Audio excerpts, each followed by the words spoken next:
Да, это если я почему понимаю казахский мәселе. Когда нағашам сөйлегенде, айтқанда, орысқанда, қайшы сөйлейді, орысында, орыс сөйлемейді, мен тек қайшы сөйлесін. Дедушка, идите со своим этим колхозным языком. Айтқанда. Болды. Почему? Потому что мы же не понимали. А знаете, балада ұлттық сезімі, мен баладан көтпеңіздер. Ол бала ғой, какой қазақпын, орыспын деген сезім жоқ балада. Балаға бәрі бір. Қай тіл оған ыңғайлы болса, сол тілде сөйлейді. То есть, теперь, конечно, мы виноваты. Ата-анасы кінәлі, ата-анам кінәлі болды. Олар өздері қарысыны білген, түсінген, аздап сөйлескен, бір-бірімен бізбен емес. Сондықтан олар бізбен қарсы сөйлеспегендіктен біз білмейміз. Қазіргі таңда қазақ тілді ата-аналары кінәлі, бірақ олар жұмыста, балалар гаджетпен жүреді. Гаджеттің тілі орысша. Ағылшынша сөйлеген бала бар ғой. Бірінші сыныпқа ағылшынша. Ата-анасы түсінбейді, мектеп түсінбейді. Енді біз айтамыз, қазақ тілді контент аз, қазақ тілді контент жеткілікті. Жетеді. Бірақ орыс тілді контентпен салыстырғанда, ағылшын тілді контентпен салыстырғанда әрине аз, бірақ ол бар. Бірақ бала оны тыңдамайды, себебі ютубтың алгоритмі сонша бала нені тыңдаса, соны бере береді. Бере береді, шыға береді, сол контент шыға береді. Теперь, получается, что нужно сделать для детей? Для детей нужно делать следующее. Вы слышали, да, что делать? То есть, во-первых, вы им даете задание. Можно по ним, может быть, по вашим материалам. То есть, глагольную систему с ними нарабатываете. Теперь, вы хотите, пусть дни недели лучше. Ну, пожалуйста, дайте, скачайте. В GPT-чате напишите, да, дни недели, да, не распечатаем, на принтер выведите, он выведет, допустим. Все, пусть дни недели выучить, но глагольную систему нужно его вот так прогонять. Это лучше. Аудио мәтін түрінде ма? Аудио вот смотрите, балаңызға, мысалы сіз телефон бересіз. Не үшін беріңіз? Чтобы ақылды болсын деп. Ақылды болу үшін, пусть он вам задание выполняет. То есть я ему говорю, так, ұйықтар алдында должен выполнить задание. И жібереді. А потом болғанда мен тыңдаймын. Мен тыңдамасам, мұғалімдер тыңдайды. И сөйлеп кетеді, түсініп кетеді. Теперь, смотрите, теперь берете ребенка, қазақ тілі мұғалімдер дейді. Тіл мұғалімдер. Теперь, смотрите, скажите родителям 10-15 минут в день просто сядьте с ребенком и вместе включите YouTube, и там просто напишите там қазақша мультфильм. Шығады сразу, бірден шығады қазақша. И просто сидите, смотрите. Или это балапа не болса да, не шықса соны. А мы түсінбейміз. Он без минут. Но один. То есть, смотрите, бала бізге бізге баратын балаларға, да, айтамыз, ата-анасымен отырады, тыңдап отырады, да, оның 5 минут, 5 минут хотя бы, бір-ақ минуттан бастасын, бір-ақ секунд. Понятно, да? Но, знаете, у балаларда есть преимущество, у них же мозг посещен, они быстрее схватят. Вы только дайте им слушать. Все, и у них пойдет, честно. Преподавайте им грамматику, вот так, честно. И потом сразу это, вот смотрите, даже вот этот барынкелер, отработайте барынкелема, барынкелер. А он барынкелема, жоқ, он барынкелмейді. Он барынке шекелді, оның барынсы. Ну, допустим, барын келгенде сен барған жоқсың, а мен бар. Ну, вот эти все, понимаете? Это работает. Мы же за казахоязычный Казахстан. Қазақша сөйлей дегенше көмек беру керек. Да, вот, ну, нам нужно это сделать. Это интересно же, это мы можем сделать, честно. Это работает. Вот один из примеров, еще Юрий должен был прийти, тоже он депутат высшего созыва, он тоже казахша выучил. Николай, вы знаете, что Николай делает? Он делает подкасты на казахском, меня в гости позвал, Юрия в гости позвал, и мы на казахском только говорим. Вот, человек с Санкт-Петербурга, с другой стороны, считает. Давайте, например, там либо А, либо Е. Вот давайте я сразу так, напишу, да? Напишу. Или подождите, знаете, я... Тақтан жақындатып қоюға бола ма? Заң закон сингармонизма. Я сейчас буду делать. Закон о чем? Сингармонизм. Үндістік заң. Да, институт. Бұнға танымайтын қосымшалар кездеседі.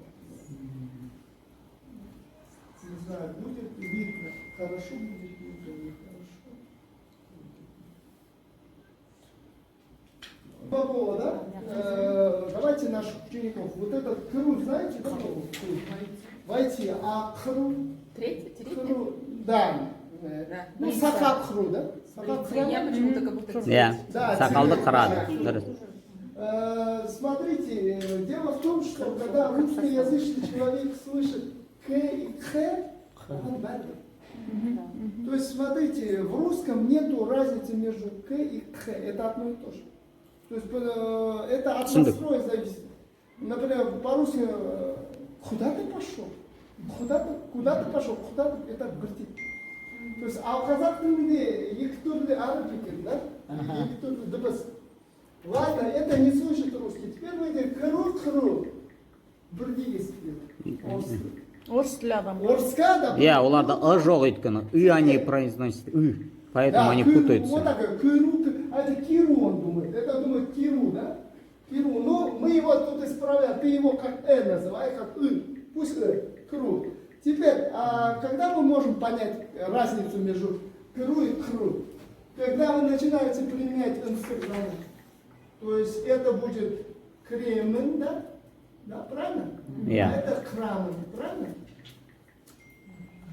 Это понятно, да? Кремен, кремен. То есть теперь, Алексей, это слово мягкое везде, понятно? Это слово математика, крамен. То есть слово везде уже понятно. Кремен, крамен. Все понятно, мягкий, твердый. А что в турецком? Есть тоже. Теперь, но когда вы будете делать в прошедшем времени, опять не слышит русский. То есть русский опять он для него одинаковый, видите? То есть именно вот когда поэтому самый первый закон сингармонизма, да? То есть теперь закон сингармонизма. То есть я что хочу сказать, смотрите, представьте, быстренько, вот вам говорю, учителя, вы русский, вы преподаете русский язык, и вам ученик приходит, и он говорит, мой мама приехал в Ташкент, не приехал, а приехала, вы говорите, я приехал, а он говорит, почему? Оказывается, в русском языке закон сингармонизма по родам идет. Ну, род, мужской, женский, да? То есть, ну, тебе что, непонятно? Моя мама, она же женского рода. Странно, ладно, а парта тоже женского рода. Я хочу сказать, вы должны объяснить казахский так, на его уровне опуститься и понять. Он не понимает. И тогда легче вам будет понятно. То есть, первое, это закон сингармонизма. И видите, да, тут все буквы, вот это все понятно, да? Вопросы есть по закону сингармонизма у учителей? Юрист, давайте. Скажите, не юрист. Есть идеи? Зангер, Емес. Отлично, зангер емес. Теперь к этому емес мы подцепить должны мен, да? Я не юрист. Мен зангер емес. Пен. Все, мен превратился. Мен зангер емес. Все понятно. Теперь то же самое у вас, но только я, где там я еще, я на работе. Не на работе. Сначала скажите на работе, на работе. Кстати, мы с вами чуть-чуть, да, занимались эти годы, да? Правильно, да. Кстати, у Аллы, по-моему, знаменитая мама или бабушка, да? Или папа. Или папа. Кем является ваш папа? Может, вы нам жаңа поделитесь? айтты ғой мұхтар әуезовтің Да, Мухтар Әуезовтың ұрпақтары, да? немересі боласыз. Не. Просто Мурат Уэзов. Но мне не родственник. Это... Просто я с ним знакома была. Нет, ну у вас вот ваша фамилия же что Мы же... мы журналисты. Вот, да. Да, ну вот перед нами... Потом. Да, потом, и вообще вы же тоже журналисты сами. Да. Так, а у вас, смотрите, лирическое отступление было. Так, смотрите, на работе. Жумаста. Жумста, а тебя не на работе, жумста? Жумаста сын. Не, просто не. не. Жумста Емес. имя. То есть, смотри, жумста, что такое емес? емес. Что такое емес? Емес это не, все не, да? Но у нас нет у нас жоп, да? А вот не емес. Понятно, да? Алексей, давайте скажем просто бумага, как будет? Просто слово бумага. Хагас, не бумага, не бумага. Хагас, емес. А как будет слово это? Мнау, скажи, это не бумага. Мнау, а теперь это не бумага, вопрос? Мнау, хагас, емес. Да. Мнау, хагас, емес. Да, отлично, супер. Понятно, да? Мы продвинулись в отрицании. У кого сейчас мы едем галопом по Европе, понимаете, да? Потому что в школе это 10 лет могут делать. Мы это делаем, ну, как бы просто, чтобы вкупе охватить знания, да? Естественно. Вячеслав, можно вопрос? Давайте. То есть вы получаете сам процесс урока, у вас идет все время галопом по Европе, как бы. Нет, это мне Ана сейчас рассказывают. түсіндіріп жатыр просто қалай Нет, это мы... жалпы құрылған смотрите, құрылымын. Вообще, знаете, вот давайте вот так сделаем. Вот представьте себе, вот компания, да? И хорошая компания, развивающая, там, что там, Apple, Microsoft. То есть, конечно, я не Стив Джобс, но я примерно на примитивном уровне понимаю, какое мышление. То есть у главы компании он видит, все видит, понимает. А его работник, чтобы он понял, он же свой кусочек делает работы какой-то. У него должно быть видение, да? Vision. Чтобы он понял видение, он должен его поднять на высоту птичьего полета, как бы, и он, вот видишь, вот здесь ты, а вот здесь он, а вот здесь, и вот это мы все делаем. Теперь я понял, если я тут делаю, значит вот так все получится. Вот сейчас я вас поднимаю на эту высоту, чтобы вы поняли, вот такой казахский. Примерно, понимаете? А в целом нужно отдельно, конечно, работать. Ну, по-хорошему, одна тема в день. По-хорошему. По-хорошему. Вот именно по этому учебнику идете? Или у вас, вот, допустим, как бы день вы учите Нет, слова? Теперь, смотрите, Вот, можно, свои... смотрите. Сейчас я сформирую Да, давайте. вам вопрос. Ага. То есть сам урок, допустим, у вас 40 минут, там 10 минут чем занимаетесь, там 15 минут, 20 минут, вот так делится ли? Вот, допустим, у вас как вы узнаете, что человек знал слова? Ну, вот. Вот же не все время занимаетесь грамматикой. Вот. Человек же должна быть у него какая-то база, да? А вы заметили, что постоянно грамматика не может без слов строиться? Нет, да, нет, я имею в виду, сейчас я вижу уже люди, которые уже определенная база есть, у них определенный словарный запас есть. Вот как с этим вы работаете и как начинается у вас работа? Мне это просто интересно. Вот как. Да, я сейчас раскрою. Николай, у вас есть какой-то ответ или воспоминание из того, как это было с нами? У меня это сам начинал учить, то есть YouTube из разных источников. Очень непонятно все было, поэтому пришлось искать педагога. Вот, и я как-то в своей жизни это все плотно привязывал, то есть чем я занимаюсь, интересно было. И все время как бы преподавателю говорили, Нет, что вам нужно. Я сам лез в словарь. Суздаль КЗ, я там жил. То есть непонятные вопросы, иду по улице, вывеска какая-то, непонятное слово, зашел. Ставлю текст, непонятно, зашел. Потому что учитель он объясняет. А как с ним начали сотрудничать? Вот что от него вы взяли, что вам помогло? Ну, мне вот эта структура языка. То есть когда грамматика. начал объяснять. Да, то есть именно понимание Вот с каким глагольной вопросом системы. вы подошли к нему? Понимание глагольной системы и понимание тех нюансов языка. То есть вот отдельные моменты вы спрашиваете, и он это вам объясняет. Как бы структурированного постоянного урока нет. Вот вам интересен этот момент, и вы спрашиваете, и получаете ответ. Вы Да, у меня есть мой ответ в том плане, что поскольку я знаю там еще английский язык, да, Владислав мне там через английский что-то сравнивал с казахским, объяснял что-то с русским, мы шли по, как бы, может быть, от моих вопросов. Да, больше. да, То вот есть я и говорю, не от то, чего что отталкивались. Есть тема, и мы Да, ее да, проходим, а я говорю, вот Владислав видит, я Да, не да. понимаю там причастие. Да. Окей, посидели здесь, поразбирали. Ага. Структуру получил, дома я сам отрабатываю. То есть я беру там 10 Вы предложений, написал. конкретно перевел. задание не задаете, просто получается, человек подходит с интересом, с вопросом, и вы это объясняете, и человек уходит, задание от вас не Да, получается. смотрите, если мы занимаемся, если это индивидуальное занятие, то есть у меня почему медицинский подход? Смотрите, когда теперь врачи по-разному лечат, да?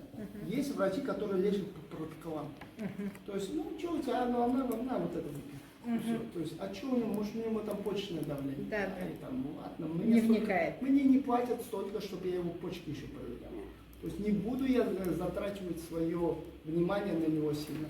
То есть что такое интегративный подход? Вот если я индивидуально занимаюсь, я занимаюсь по проблемным местам. Вот, например, я сейчас уже понял, где проблемные. Почему я вот такой ярлык повесил на, например, Ботагос, что она пассивный носитель. Она понимает язык, значит, у нее, по сути, проблемные места не в том, что она не может структурно прорваться, а в том, чтобы это теперь сартикулировать, выразить. То есть она это не хотела, не то, что не хотела, она стеснялась, не выражала, и потом это все закрылось. Ее нужно раскрыть в этом. Например, с Алексеем нужно по-другому. Я с ним буду работать. Ага, не знаешь слово яблоко? Ну давай выпишем это слово. То есть смотрите, есть несколько способов. Сейчас это я про индивидуальное обучение. Групповое там по-другому. В группе лучше программно. А вот в индивидуальное, оно, во-первых, индивидуальное обучение дороже всегда, потому что оно эффективнее, ты прям работаешь целенаправленно на проблемы человека. Смотрите, есть хорошая программа, вот это есть, знаете, это, онлайн-документы, там, Excel есть, Word, да, Google Doc, да, и там есть Excel в онлайне, вы можете запустить туда ученика и себя. И, например, на уроке прямо он говорит, ты не знаешь груша, давай пиши груша, туда напишу алмор. И вот так, и мы заполняем. И этот словарик живой онлайн, и я могу, и он заходить, мы можем постоянно вносить слова. И через, например, к концу месяца у него там накопится 200 слов. Понимаете, 200 слов. Ну, давай работу проделаем. Алмор, да это же груша. Все, вычеркивай это слово. Все, это уже слово не нужно, понимаете? И дальше так работаешь. То есть со словарем всегда работаешь, но не так целенаправленно, найди там слова, выучи их. А они прямо возникают слова. Прямо. То есть у вас со словами идет по ходу. Да, это вообще самый лучший способ изучения, это вот такой вид коуч. Вот знаете, почему называют train and coach? Вот почему тренер и коуч? Это вообще английские два слова, помните? Значит, train, что такое? Это поезд, а коуч – вагон. То есть тренер, он так интегративно, а коуч, он целенаправленно какую-то проблему с тобой отрабатывает. Оказывается, вот так.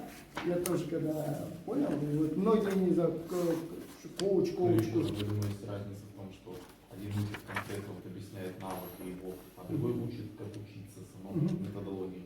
Да, теперь смотрите, часто, когда я индивидуально преподаю, мой чек, он вырос, дорогой стал, потому что преподавал замминистром, депутатом, все такое. А люди хотят заниматься, чтобы чек снизить, я теперь преподаю вместе с преподавателями. преподавателем казахского языка. Например, мы можем с вами преподавать. То есть вы решили, вот вы говорите, давайте вместе преподавать. То есть, если мы преподаем с преподавателем, он тоже ознакомливается с методикой, но ему, если мы вместе преподаем, ему не нужно сильно заморачиваться на построении системы, грамматической системы ученика. Это моя работа. То есть ему просто нужно его разговаривать. Это преподаватель делает. А когда у него, а почему так? Давай это Владислав ответит. Это может так сделать. Потому что у него это он, у него это лучше получается. Все, это уже получается мультидисциплинарный подход. Например, я не могу все знать. То есть хороший врач, он должен понять, да, ему нужен эндокринолог, я не помогу. И я говорю, давай, я звоню, пойдете, там, он эндокринолог. И мы уже вместе отрабатываем проблему. Видите? Вот так. То есть вы, получается, обучаете определенный уровень до, да, допустим? Да. Пока от нуля до, допустим, ну вот можно... Давайте наших учеников, вот этот КРУ, знаете, да? Войти, а КРУ... Третий? Да. Ну, Сакак КРУ, да? Я почему-то как будто... иә Да, сақалды тебе- қырады дұрыс. Смотрите, дело в том, что когда русскоязычный человек слышит К и Х, он дальше. То есть, смотрите, в русском нету разницы между К и Х, это одно и то же. То есть, это от настроя зависит. Например, по-русски, куда ты пошел? Куда ты пошел? Куда ты, это братик.